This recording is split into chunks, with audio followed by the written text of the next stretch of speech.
speaking about the markets, deepening or broadening the bond markets has been a promise that the previous government held out as well. We didn't see very much take off on that front.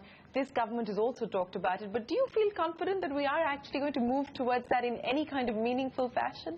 Shireen, I think if there's one thing the Prime Minister should do beyond the sanitation, thing that will be long-lasting in its goals, it will be to deepen India's bond market. The size of the bond market should be at least 10 times the size of the equity market. It is larger than that in places like the US and the United Kingdom. If the Prime Minister is to succeed in his infrastructure goals, if we are to fund power projects, if we are to have broadband, if we are to have nursing homes for our people who are growing older, all these projects that have long-term steady flows of cash, they can only afford that with a steady source of capital that is only demanding a return. Interest rates in India must go down. Yeah. Interest rates at 8.5% are too high for most businesses, especially in a very competitive place like India. Which are the sectors that look attractive to you on the basis of what you've heard from this government so far and on the basis of the proposed policy action that we're likely to see? So I think, if we do in fact have real estate investment trust that other things can convert into, that whole area of business might get to be better. Are you satisfied with what's been announced on REIT so far? Because some people do have issues as far as the tax structure is concerned. I think, further simplification, I think that statement of having every form reduced to a single page or 2 pages, if that same thought could apply across all businesses, that it is really a simplification, right? This, by the way, does not mean less tax in aggregate. It just means a simpler form of collecting it, and that's really should be the mission. But if we can get there, we could have in many sectors could become attractive. So I think that would make infrastructure attractive broadly, whatever it is. The Prime Minister has talked about Digital India. Yeah. To have Digital India happen, there are 2 or 3 things that need to happen, right? One is that broadband must be freely available. It is still not being pursued aggressively other than Reliance Jio. So Mukesh Ambani is doing his bit. But in all these things, you need every other player to also enter the business, to compete. By bringing the cost of that down, it's no different than having cheap roads. Once you have those cheap roads, then every young lad in India can become an entrepreneur. Then every girl sitting in the garage equivalent of India can become an entrepreneur. And I think that will realize the dream of Digital India. But first you have to have the structure of broadband. That does need bringing the costs of that down and thinking about that in every way. Possibly a privatization of BSNL, in terms of thinking about PSUs and privatizing. The Prime Minister has not spoken about privatization. The Gujarat model of development does not encourage privatization. It believes in giving public sector companies more autonomy. Do you really believe that it's a proposal that's on the table at this point in time, but do you believe that they'll go through with it? You're absolutely right. The Prime Minister has not spoken about privatization, and so perhaps one should not be optimistic about that. They're only talking about a merger of BSNL and MTNL. They're not talking about privatizing either of the 2 companies. He has, however, in Gujarat, focused on making public sector companies more profitable. I think he has a belief that if you can line up things the right way, government-run organizations can do just as well as privately run organizations, right? So even that experiment would be a good one to test, but then to set real goals of profitability, to set real goals of return on capital, so that the public's invested capital in these, because that's who it eventually belongs to, is a good capital. If that can be done, that would be great. Usually that experiment has failed in most places around the world. People have chosen to privatize things. Perhaps we can do it differently in India. I don't know the answer to that. I'm skeptical. The government is looking at land monetization of public sector company assets at this point in time, some of it to fund companies like Air India. So Air India is looking at monetizing its land assets, and it makes sense perhaps for an Air India because the government's balance sheet cannot support infusing more money into the company, and they don't want to shut it down. But do you believe that, putting good money after bad is perhaps the most practical solution at this point in time? Well, good money after bad is never a good idea. So I certainly wouldn't support that notion. There are different ways to deal with Air India. A different way to deal with Air India is to see if we can have a corporate ownership amongst its employees to make them more responsible for the actions there, and to see if they can justify the cost of running the airline. The airline business is a difficult business, but it is a growing business, and we should be able to make it grow in India. We should have much more demand, much more transportation. I suspect, though, that given the Prime Minister's preferences, he's more likely to support railways and to see if our railways can get dramatically better than to support what do you make of the railway plan that's been outlined, and bullet train and so on and so forth? And we know the kind of investments that would require. Foreign direct investment now finally being allowed into the sector. Do you believe that there will be enough takers? I know companies like GE have been waiting for over a decade now for the government to move as far as locomotives are concerned. But do you see that railways will be the big area of opportunity, both in terms of foreign direct investment, public-private partnership? I think for the railways themselves, it's an opportunity. It's not an opportunity for private equity. It's probably an opportunity for, as you said, General Electric. It's an opportunity for the Japanese, perhaps the Chinese, who can build some of those things. There will be other ancillary projects that come up, which I think will draw investment and will be attractive to local or foreign investors. Can we use the railway lines for other things, such as broadband?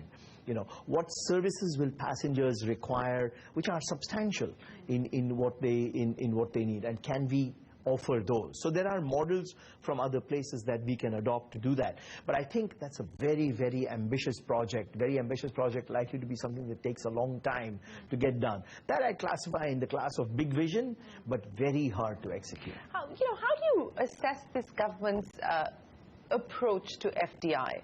As far as multi-brand retail is concerned, and through the election campaign, they made it very clear that they would not allow foreign direct investment into multi-brand retail. They haven't done anything to change the policy just yet. They've basically just said no. Defense, the hope was that they would have been bolder. They've decided to restrict it at 49%. Insurance is stuck at this point in time. The Prime Minister talks about indigenization and first developing in India and so on and so forth. What do you make of the approach to FDI? I don't know how the steps to FDI, foreign direct investment, since it now has a new meaning, foreign direct investment will actually translate in what time frame. I think that if they create a level playing field, let all money be treated similarly, you would probably attract money in aggregate. So the bigger solution that they can do as step one is the ease of doing business.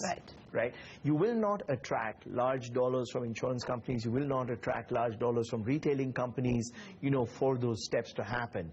And that, in a sense, will support Indian business. It will keep the blockades up for a little bit longer. It will support those businesses, and it won't be so attractive for FDI. But it will be attractive for mobilization of local capital, and it may help business. In the end, the country is going to need capital from overseas. So at some point, you do have to take the steps. But you may be able to postpone them for some months, maybe a year, maybe 2 years. But you do need to do that in a finite period before people lose interest. Right now, a lot of people are very interested. They're looking in, saying, is there money to be made here? Is there an opportunity here? There's a new government. There's a new sheriff in town. So, can we do something with that government? But if the steps don't happen in a finite period of time, people will lose interest. One of the other concerns that people privately raise is the degree of centralization within this government. And the sense is that, we've swung from one extreme to another, where there was a directionless Prime Minister's office in the previous regime. It's now an all-controlling Prime Minister's office in this regime. Do you share that concern? I don't know enough about the day-to-day workings, but certainly, in the evidence of some of the things, we had a conference last week where we didn't have any ministers present. It's important for ministers to be present, to represent their portfolios, to talk about what's attractive, and hopefully that will change, and you will have spokespeople from India who champion those causes. And I think it should go down, not just the level of ministers, but should go down one level below that. Now, the way I think about it is that people should be charged as they would as divisions. If this is going to be run like a corporation with a corporate CEO on top, then division CEO should have responsibility, should be told, okay, your job is to get this done. And the task could be done differently. You could say, I want 5 million more girls to have education in the 9th to 12th grades in the next 2 years, right? And then it's up to you to figure it out, whoever's portfolio that is to figure out, how to get there, how much money you need there. And the finance ministry, that division, like a CFO, should say, okay, tijori mein kitna paisa hai? How do I get this done? And raise the capital necessary for it. So you can do it in that model, but in the end you do have to empower people to speak up, to speak with passion about the things that they want to get done. Let me end by asking you, the Prime Minister has spoken about a bunch of sectors: education, healthcare, sanitation, so on and so forth. And the budget also this time around talked about a new model for public-private partnership. Do you believe that, given what we've seen happen in the past and across sectors, whether it's roads and highways, public-private partnerships haven't really worked as well as we would have liked them to? The model has been broken to some extent. Do you believe that there will be enough takers for the new PPP model as and when they sort out the details across different sectors? I think PPP is very difficult to establish, but there are a couple of areas where if we succeed, it will be a great thing. One is skill development, which the Prime Minister has placed high on his agenda. We've personally faced this problem extensively in India. I usually joke, in India, I can find a job for a barista and I can find a job for a CEO. Because in our companies, there is a job for each one of those. So skill development is a real need. And in discussing this with other corporations, in discussing with the large corporations of India and the small companies, and we put them together once, we found that it's a problem that people have not solved. And so it may be one of those rare places where PPP is the way to go. There may be something that the government can do. Which is what the National Skill Development Corporation is working on, and that's the model that they're hoping to scale up. Certifications and scaling up that. But, PPP is always very challenging because you do have fundamentally different interests that come together. Occasionally, there can be a place for them. But that's a hard thing. That's a hard thing to pull off. Mr. Modi's pulled off some hard things, in the past. Let's see if we can do it on a much bigger scale. So at the end of the day, it boils down to money. So how much money do you believe that you're going to be able to pump into India, and across which sectors specifically? Well, first we need to have those exits. I'm hoping to have 3 or 4 of those in the next few months, and then we'd go out and repeat what we've done before, and think about the same quantum of money. So 6 to 10,000 crores.